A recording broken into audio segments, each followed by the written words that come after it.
जातीय उन्माद पैदा करना, भ्रम फैलाना, एक समाज को भ्रमिक रूप से गाली दिलवाना, ये सब किस संस्कार की बात है। तो मैं चेतावनी भी दे रहा हूँ ऐसे लोगों को कि ये चंपारण है, शांति की भूमि है, प्रेम की भूमि है। इस तरह का जहर आप समाज में मत बोइए, वही जहर आपका कहर आप पर कहर बनकर टूटेगा और उससे आप समाप्त होंगे। दूसरे समुदाय को कहेगा कि ये समुदाय गाली दे रहा है, ये सब न भारतीय जनता पार्टी का काम है न जनता का। तीसरा है कि यह समाज उस समाज को गाली दे रहा है। चौथा है कि ये नहीं वोट कर रहा है, वो नहीं वोट कर रहा है, ये विरोध में, वो विरोध में। ये सारी बातें मायावी हैं। ऐसे तत्व हैं जो हमारा सामाजिक सद्भाव है उसको बिगाड़ने का प्रयास कर रहे हैं। तो इसके ऊपर कुछ बताएंगे क्या? देखिए, इस तरह मारीच के रूप में, सूर्पनखा के रूप में, फिर बहुत सारा पात्र है महाभारत और रामायण में कि भेष बदलकर, रंग रूप बदलकर, दूसरे के रूप में जाकर भ्रम फैलाने का काम, जाल फैलाने का काम, फंसाने का काम, हरिण बनकर सीता को निकालने का काम, ये सब जो चरित्र है वही अभी विपक्ष का चरित्र देखने को मिल रहा है। आयुर्वेद कॉलेज बर्बाद हो गया, क्यों? मोती झील का प्रॉपर विकास नहीं हुआ, क्यों? चीनी मिल, अब चीनी मिल का दूर दूर तक कोई संभावना नहीं है। चुनावी मौसम सर चढ़कर बोल रहा है और दोनों दल, इंडिया गठबंधन और भारतीय जनता पार्टी यानी एनडीए गठबंधन, दोनों अपने अपने जीत का दावा कर रहे हैं। इसी क्रम में आज हमारे स्टूडियो में पहुंचे हैं लाल बाबू प्रसाद जी। सोशल वर्कर हैं, मोतिहारी के उप मेयर हैं और इनकी एक खासियत यह है कि जब भी आप इनसे मिलेंगे तो इनके हाथ में एक मोटा फाइल आपको दिखेगा, जो इनका अपना निजी नहीं होता है, लोगों का होता है और लोगों की मदद करते हुए ये हर कार्यालय में आपको दिख जाएंगे। और अतिशयोक्ति नहीं है कि आने वाले समय में जिस लोकसभा चुनाव जो अभी जैसे 2024 में हो रहा है, 2029 का चुनाव हो, तो लाल बाबू जी हो सकता है कि भारतीय जनता पार्टी के उम्मीदवार के तौर पर भी यहां देखे जाएं। सबसे पहले तो स्वागत है लाल बाबू जी आपका हमारे स्टूडियो में। आपका भी बहुत स्वागत। और भविष्य में क्या होगा इस चर्चा में हम लोग को नहीं पढ़ना है। पार्टी का कार्यकर्ता हूँ, पार्टी के लिए समर्पित हूँ, काम करता हूँ। तो भारतीय जनता पार्टी ने हमेशा पार्टी के कार्यकर्ताओं को सम्मान दिया है। जी, सही बात, सही बात है। लाल बाबू जी, अभी चुनाव जो है वो बिल्कुल मतलब धीरे धीरे चुनावी गर्मी जो है बढ़ती जा रही है। इस बीच में कुछ ऐसे मुद्दे हैं, इसको आप राधा मोहन जी की एंटी इनकम्बेंसी मान लीजिए। जैसे लोग प्रश्न पूछते हैं, आयुर्वेद कॉलेज बर्बाद हो गया, क्यों? मोती झील का प्रॉपर विकास नहीं हुआ, क्यों? चीनी मिल, एक ऐसा मुद्दा जिस मुद्दे पे देश के प्रधानमंत्री जब 2014 में आए थे तो यह आश्वासन देके गए थे यहाँ के लोगों को कि जब मैं अगली बार आऊंगा तो यहीं के चीनी मिल की चीनी की चाय पी के जाऊंगा। क्या जवाब है आपके पास? देखिए, प्रधानमंत्री जी ने ऐसा कुछ नहीं बोला था। ये लालटेन पार्टी और जो विरोधी पार्टी है, चूंकि उसके पास कोई एजेंडा नहीं है, तो भ्रम, गलतफहमी और इस तरह की बातें करना जो लगे कि उसमें कुछ रस मिलाकर बोला गया है, ये उनकी संस्कृति है। आपको बता दें कि चीनी मिल को बंद लालू प्रसाद यादव जी ने किया था। पूरा बच्चा बच्चा जानता है कि 1990 से 2005 तक बिहार के मुख्यमंत्री लालू प्रसाद यादव थे।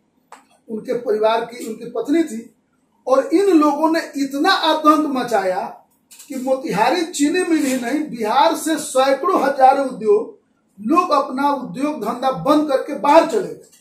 तो मोतिहारी चीनी मिल को बंद करना, बर्बाद करना, ये काम लालटेन पार्टी ने किया है। बीच में रोकेंगे जी। 1990 से 2005 की बात आपने की, 2005 से लेकर 2024 तक मैक्सिमम समय में आप पार्टी के साथ रहे हैं, मतलब जो सरकार रही है बिहार में, फिर भी क्यों नहीं हुआ? देखिए, 1995-96 के करीब चीनी मिल को बंद कर दिया गया। लालू प्रसाद यादव और उनके पार्टी के आतंक में बर्बाद कर दिया गया। जो चीनी मिल 10 साल बंद रह जाए, 5 साल बंद रह जाए, 8 साल बंद रह जाए, फिर वह चीनी मिल हम लोगों ने प्रयास किया था खोलने का। आपको ध्यान में होगा, माननीय मंत्री प्रेम कुमार जी प्रभारी मंत्री थे, उन्होंने कोशिश किया, लेकिन वह चीनी मिल इतना जर्जर हो गया 8-10 वर्षों के बंद के बाद कि उसकी कल्पना भी नहीं की जा सकती है कि वह खुल सकता है। दूसरी बात, वह प्राइवेट चीनी मिल है। आपका यह स्टूडियो है, आप इसको बंद करिए, खोलिए, इसके लिए कोई सरकार जिम्मेवार नहीं है, न सरकार आपको फोर्स कर सकती है। तो मोतिहारी चीनी मिल बंद हुआ लालू प्रसाद यादव और उनके पार्टी के आतंक के कारण, और वह मालिक यहां से चले गए।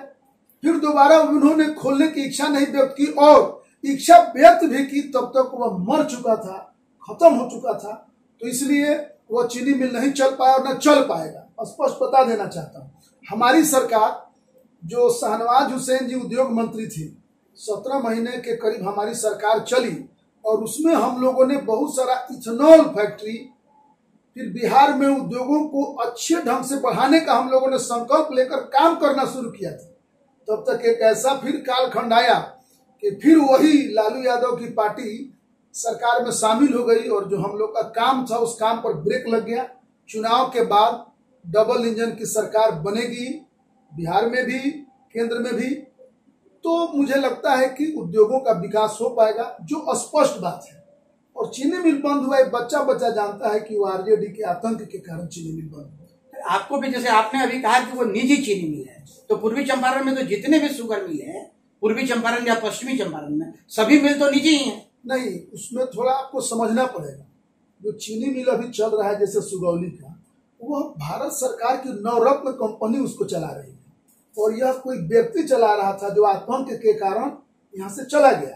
नहीं, नवरत्न कंपनी चला रही है, लेकिन ये भी तो प्राइवेट है। फिर मैं बता दूं, भारत में कुछ कंपनियां ऐसी हैं जो भारत को आगे बढ़ाने का काम करती है, और उनका इंफ्रास्ट्रक्चर काफी मजबूत है।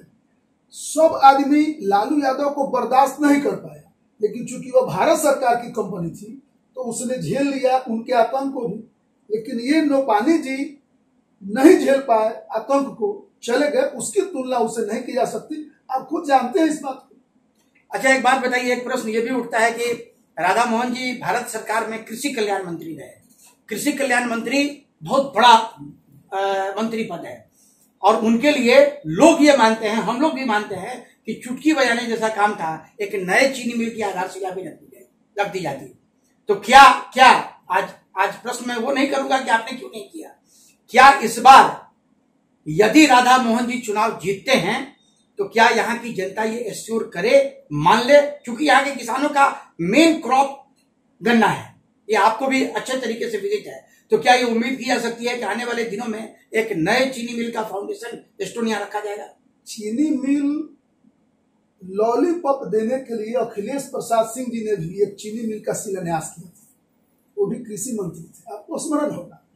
और शरीयतपुर में, और वहां क्या हुआ ये हसर आप जानते हैं। हमारे प्रत्याशी राधा मोहन सिंह जी ऐसा कोई काम नहीं करना चाहते कि वे शिलान्यास करें और वह काम नहीं हो। तो जो मदर डेयरी आप देख रहे हैं, बापू धाम मिल्क प्रोड्यूसर, उस पर बाद में आएंगे, पहले चीनी मिल की बात खत्म हो जाए। मैं चीनी मिल की बात बता रहा हूँ कि हम लोग वैसा कोई काम नहीं करेंगे कि जनता अंधकार में रहे। मतलब चीनी मिल का दूर दूर तक कोई संभावना नहीं है। चीनी मिल या कोई भी उद्योग धंधा ये राज्य सरकार का मामला है। और बिहार में पूरा सुन लीजिए, बिहार में जो फिर हम लोग गठबंधन में आए हैं, तो हमारे जो उद्योग मंत्री नए बने हैं, फिर मुख्यमंत्री जी हैं, तो चीनी मिल या उससे बड़ा भी उद्योग धंधा बिहार में मोतिहारी में खुल सकता है। लेकिन हम लोग कोई वैसा वादा नहीं कर सकते हैं जहां फिर हमको जनता से ये महसूस हो कि भाई हमने जो कहा उसको पूरा नहीं किया। तो चुनाव के बाद चीनी मिल के संभावना पर भी विचार होगा, उससे बड़े उद्योग धंधे पर विचार होगा, क्योंकि हमारा ट्रैक रिकॉर्ड है कि हम वही कहते हैं जो करते हैं और वही करते हैं जो कहते हैं। ये भारतीय जनता पार्टी और राष्ट्रीय जनतांत्रिक गठबंधन का ट्रैक रिकॉर्ड है। तो बहुत गोल तरीके से लाल बाबू जी ने चीजों को जो है प्रोड्यूस कर दिया। खैर, बहुत अच्छी बात है। ये बताइए, मोती झील, ये भी एक बहुत बड़ा प्रॉब्लम है, और मुझे लगता है कि जब से हम लोगों ने होश संभाला तब से मोती झील की दशा हम लोग वैसे ही देखते हैं। आज की तारीख में भी अतिक्रमण रुका नहीं, और मोती झील को हम लोग मोतिहारी का लाइफ लाइन मानते हैं। क्या कहेंगे आप? अभी आप, इसका मतलब है कि विगत 2-3 महीनों के अंदर आप मोती झील में नहीं गए हैं। रोइंग क्लब से लेकर मिसकॉट तक जो वहां सड़क बन रहा है, आप उस सड़क को देखेंगे तो महसूस होगा कि हम मोतिहारी नहीं बल्कि मुंबई में जा रहे हैं। सड़क का निर्माण कार्य जारी है, 30 करोड़ रुपए से उस सड़क का काम हो रहा है। और मैं फिर वही विषय रख रहा हूं कि बिहार में हम लोग जब कुछ अच्छा काम करना चाहते हैं, शुरू भी कर देते हैं, तो सरकार जो बदल जाती है बीच में, उसके कारण विकास अवरुद्ध होता है। इस बार माननीय मुख्यमंत्री जी श्री नीतीश कुमार जी संकल्प के साथ हमारे साथ जुड़े हैं और हमारे नगर विकास मंत्री बने हैं श्री नितिन नवीन जी, जो आपको मालूम होगा कि वे पथ निर्माण मंत्री के रूप में बिहार में उन्होंने काफी अच्छा काम किया था। तो बहुत हम आश्वस्त हैं कि मोती झील की समस्या है, लेकिन उस समस्या का निदान भी हम ही करेंगे, ये हम अच्छी तरह जानते हैं। चलिए ठीक है, इस पर भी आपने बड़ी साफगोई के साथ जवाब दिया। एक चीज ये जानना चाहते हैं, जैसे कि अभी गारंटी की बात चल रही है, मोदी जी की अपनी गारंटी है, राहुल गांधी की अपनी गारंटी है, मतलब एनडीए की अपनी गारंटी और इंडिया गठबंधन की अपनी गारंटी। तो क्या अपने सांसद महोदय से हम लोग कुछ इस तरह की गारंटी उम्मीद कर सकते हैं जो आने वाले समय में चंपारण की दिशा को बदल दे? सबसे पहले कि इंडिया गठबंधन नहीं है, इंडी गठबंधन है, इस पर थोड़ा आपको विचार करना पड़ेगा। और इंडिया देश का नाम है। उन लोगों ने ऐसा नकल करके अपनी अकल खराब कर ली कि ये इंडी गठबंधन है, इस पर थोड़ा विचार करना पड़ेगा।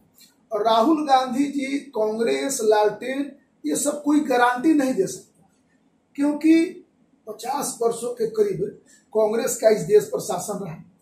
तो 50 वर्ष में आप किसी काम की गारंटी नहीं दे पाए तो आगे आप क्या करेंगे? लालटेन पार्टी ये भी कोई गारंटी इसलिए नहीं दे सकता कि तेजस्वी जी की मैं बात करता हूं, 4 विभागों के मंत्री थे। अभी जो नौकरी का वे हल्ला मचाए हुए हैं, वे खुद 4 विभाग के मंत्री थे, उसमें उन्होंने कोई नौकरी नहीं दिया। कमाल देखिए, 4 विभाग के मंत्री थे, नगर विकास, ग्रामीण विकास, पथ निर्माण, स्वास्थ्य विभाग, ग्रामीण कार्य, 5 विभागों के। उन अपने 5 विभागों में वे नौकरी नहीं दे पाए। शिक्षा विभाग की बात करते हैं तो उनके जो मंत्री थे, शिक्षा मंत्री, वे एक दिन भी अपने चैम्बर में बैठे नहीं। तो नौकरी ये उन्होंने नहीं दिया है, ये नौकरी की गारंटी नीतीश कुमार जी ने दिया है। और जो हमारी कार्यशैली थी, हमने जो काम का खाका खींचा था, उस काम को पिछले सरकार ने पूरा किया। फिर हमारी सरकार आई है, 2025 में विधानसभा चुनाव होना है और सम्राट चौधरी जी जो भारतीय जनता पार्टी के प्रदेश अध्यक्ष हैं, उप मुख्यमंत्री हैं, उन्होंने कहा है कि 2020 में सरकार बनते समय जो हम लोगों ने नौकरी की बात की थी, उस नौकरी के कोटा को हम लोग पूरा करेंगे 2025 तक। तो गारंटी और काम हम ही कर सकते हैं, हम ही दे सकते हैं, जिसको सारा देश दुनिया जानता है। खेल संघों में जो भ्रष्टाचार है उसके ऊपर कुछ कार्रवाई की उम्मीद की जा सकती है क्या आपकी सरकार से? भारतीय जनता पार्टी के प्रधानमंत्री जी का स्पष्ट है कि न खाऊंगा न खाने दूंगा। जो भ्रष्टाचारी है, जहां भ्रष्टाचारी है, उनकी नकेल कसने का काम हमारी सरकार करेगी, सरकार कर भी रही है।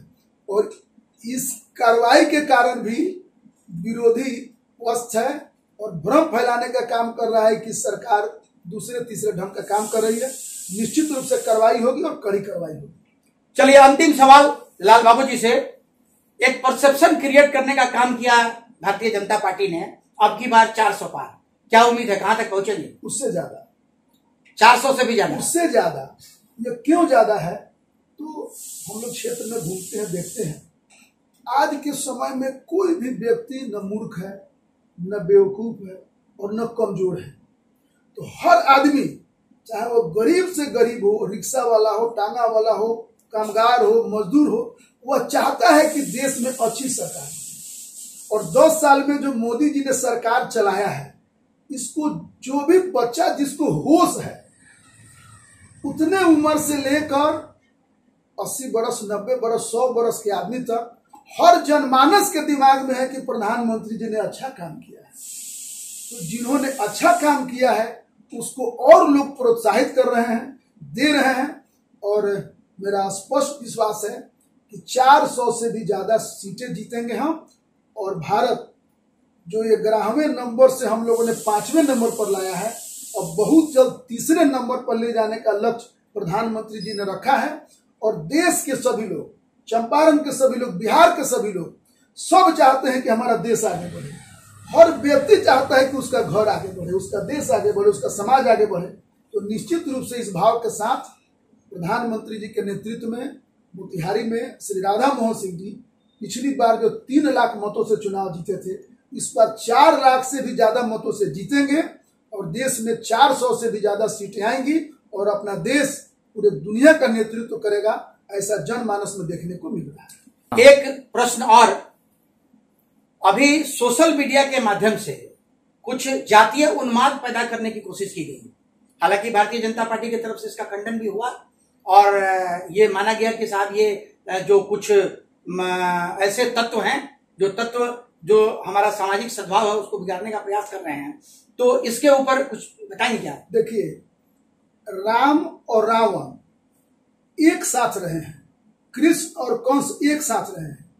राम का चरित्र सच्चाई का चरित्र है, व्यवहार का चरित्र है, साफ सुथरा काम का चरित्र है। और रावण का चरित्र, कंस का चरित्र मायावी चरित्र है।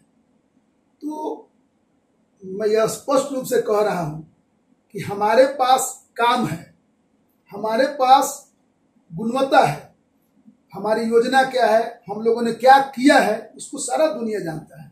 क्योंकि विपक्ष के पास कोई एजेंडा नहीं है, तो जिस तरह मारीच के रूप में, शूर्पणखा के रूप में, फिर बहुत सारा पात्र है महाभारत और रामायण में कि भेष बदलकर, रंग रूप बदलकर, दूसरे के रूप में जाकर भ्रम फैलाने का काम, जाल फैलाने का काम, फंसाने का काम, हरिण बनकर सीता को निकालने का काम, ये सब जो चरित्र है वही अभी विपक्ष का चरित्र देखने को मिल रहा है। एक समुदाय को कहेगा कि दूसरा समुदाय वोट नहीं दे रहा है, दूसरे समुदाय को कहेगा कि ये समुदाय गाली दे रहा है। ये सब न भारतीय जनता पार्टी का काम है, न जनता का काम है। ये जो उस पार्टी का कल्चर है, रावण का कल्चर, कंस का कल्चर, भेष बदलकर, ड्रामा करके, झूठ बोलकर, भ्रम फैलाकर, ये सब काम विपक्ष भी कर रहा है। उदाहरण के लिए 2-3 चीजें मैं बताता हूं। एक, उन लोग का एजेंडा है कि भाजपा संविधान खत्म कर देगा। दूसरा है आरक्षण खत्म कर देगा। तीसरा है कि यह समाज उस समाज को गाली दे रहा है। चौथा है कि ये नहीं वोट कर रहा है, वो नहीं वोट कर रहा है, ये विरोध में है, वो विरोध में है। ये सारी बातें मायावी है। मतलब ये मान लिया जाए कि इस तरह का कुत्सित प्रयास जो लोग कर रहे हैं वो सभी रावण हैं। देखिए, ये मैं चरित्र की बात कर रहा हूं।